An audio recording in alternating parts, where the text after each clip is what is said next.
mind just starting off kind of what you can tell us about the narrative here? Yes, the Grand Rapids Police Department has been investigating a series of attempt abductions which started late last week on Thursday. During the course of our investigations, we determined that there was some linkage. They were attempts where no actual physical contact was made. The abductions were under the guise of assisting an individual in finding his lost dog.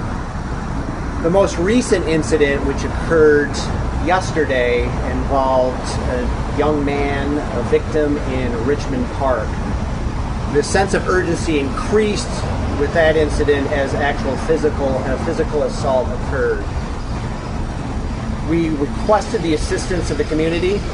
Certainly we are very much appreciative of what has occurred with regards to the number of tips, the amount of information, which has been amazing and wonderful. It all culminated today with an arrest of a subject who was found in the general location of where the assaults had occurred. The individual does have prior history with the criminal justice system. The arrest was uneventful. He was cooperative. At this point in time, detectives are interviewing him and charges will be forthcoming. He was unarmed at the time.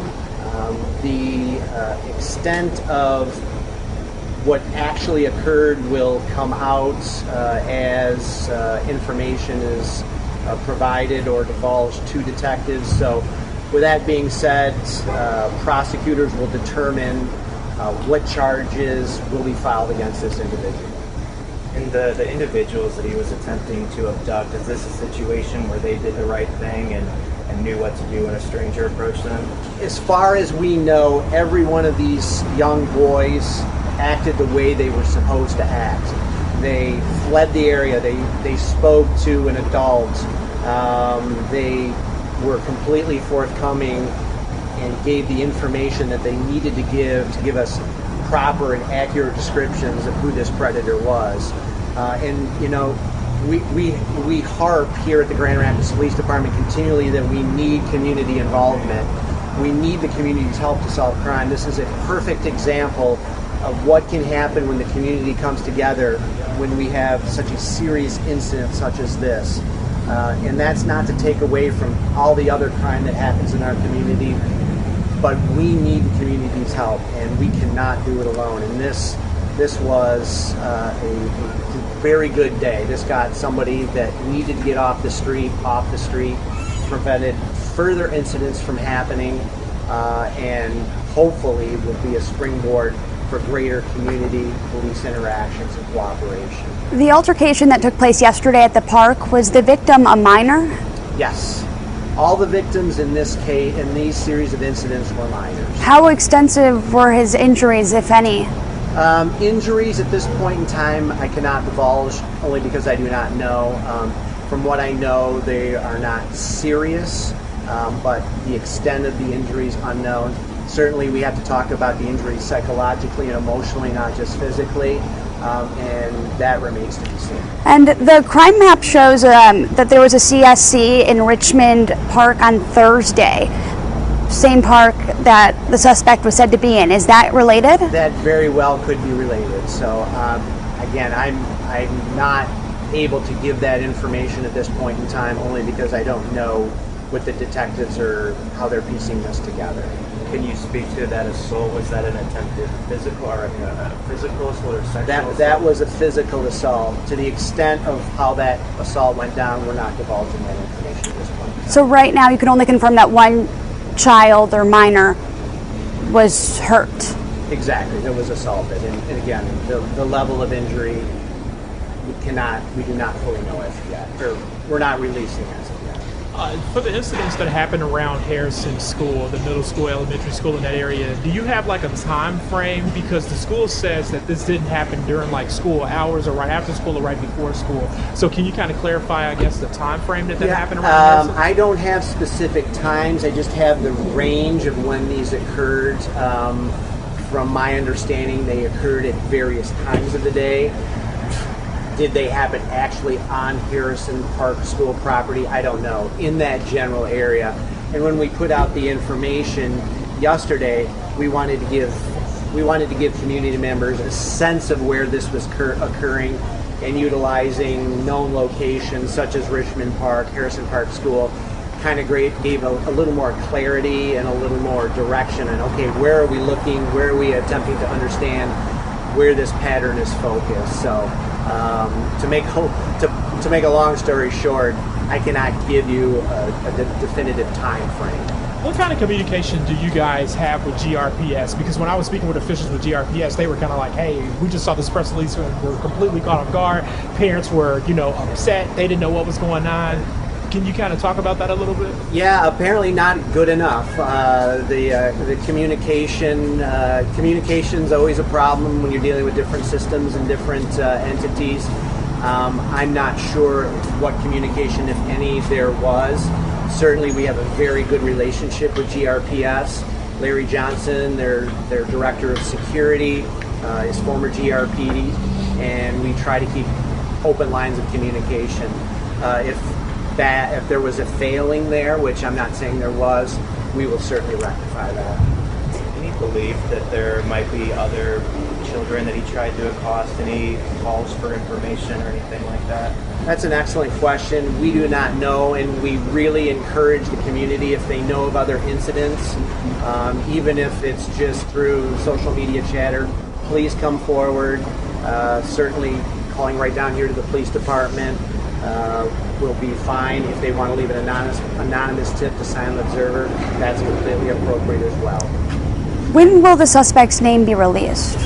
When formal charges that are brought down from the Kent County Prosecutor's Office. So as the detectives are compiling all the information, they need to, again, ensure the T's are crossed, the I's are dotted. It'll be presented to the prosecutor's office for charges. Once those charges are formalized in the form of a warrant, then the suspect's name and information will be divulged. Could we expect that today? Probably not. We were actually live in front of the school this morning, and a man actually approached us about, do we know where his dog was at 5:45 this morning. He said that he had a vision problem. The person that you all have in custody, do you know anything about his health or medical problem? Is this person legally blind, as the man that told us that he was legally blind? No, I do not, and I don't know if we can even confirm there was a dog at all, so we do not know. The individual, I can say, was located in the 4th and Broadway area, that general neighborhood. So again, not too far away, a little bit east of where these occurred, but very close. So west side. Does he live in the area? Yeah, yes, he does live in the area. And this is things happen very quick. The word got out there. Detectives got him. Is this just a case of getting his image out there and people stepping up and calling? Absolutely, 100%. We just don't have the person power to solve crimes like this. We don't have enough officers on the beat to go knock door to door. We rely on 200,000 citizens and their eyes on the street. Somebody knew this guy. Somebody recognized this guy without a doubt in our minds, and that's why we put it out there. Photos weren't great, but pretty distinctive. So the thought was, and very correctly, hey, we need to get this out to the community, and it definitely paid off. Without a doubt, parents are beyond concerned. I think we're hearing that from everyone in social media and more. What can you tell them? Even though the suspect's in custody, that's not going to make them sleep easier. They're going to question when their kid walks to the bus to school. What do you say to them? Yeah, as a father of 5 daughters, and just speaking to my wife prior to this, we're concerned. Anytime your child is left outside of your custody, whether it's just going to a ball game with a friend or walking down the street, is frightening. I encourage parents to continually check in with their children. Cell phones, we sometimes are insidious, but hey, they're lines of communication. And teach children just basic stranger danger. I know that term is maybe overused, but hey, if it doesn't look right, if it doesn't feel right, teach your children to react, run, scream, kick, fight, knock on a neighbor's door. just do whatever they can to get away from those types of situations. But it starts with awareness, it starts with education, it starts with information. I encourage all parents to have the discussion with their children today. Hey, this is a learning opportunity. Let them know, hey, if something happens, this is what I want you to do. And reach out to any law enforcement agency for additional tips. We're here. Our other agency partners in the West Michigan area, I know, will be more than happy to come forward and offer additional information. And a big relief to have this arrest this morning. Oh, you have no idea. These thankfully are very rare. Abductions are rare to begin with, but this type of pattern crime is extremely troubling. And the relief that everybody had here at the GRPD and citywide was huge. We had practically every unit of our department working on this, whether it was the homeless outreach team, whether it's detectives, patrol, whatever. We were out there looking for this individual. And one more time, the person that called 911, and was that it was a call to 911, but you guys spotted him? That was a tipster. I don't know if it was called directly into 911. We offered other phone numbers, other opportunities to communicate, but that tip was directly attributable to the information being put out and that community member coming forward, taking the time, having the courage of providing that information. What's the age of the suspect? I cannot say at this point in time, but I want to say in the area of 40s, just as the information put out. So that was quite interesting. What does it say about the community that people came together and, like you say, really helped you guys out? I mean, the incident occurred Thursday, and boom, just like that, you guys, made an arrest. In my 20 years of experience, anytime you're dealing with children, when you're dealing with children, particularly small children, people come forward in droves, and that says a lot to how we protect our most vulnerable. But that needs to translate to, okay, let's have the same feeling and philosophy with everybody else in our community.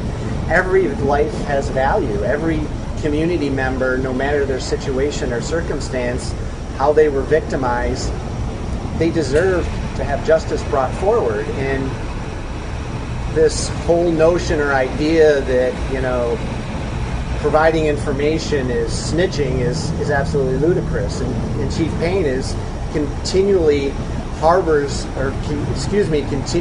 continually hammers that notion and that point. And we just need more folks to come forward and say, hey, I saw something, or this individual is involved in this, or just even if they were a witness, to drop an anonymous tip on the Silent Observer. Thank you. Anything else? Thank you.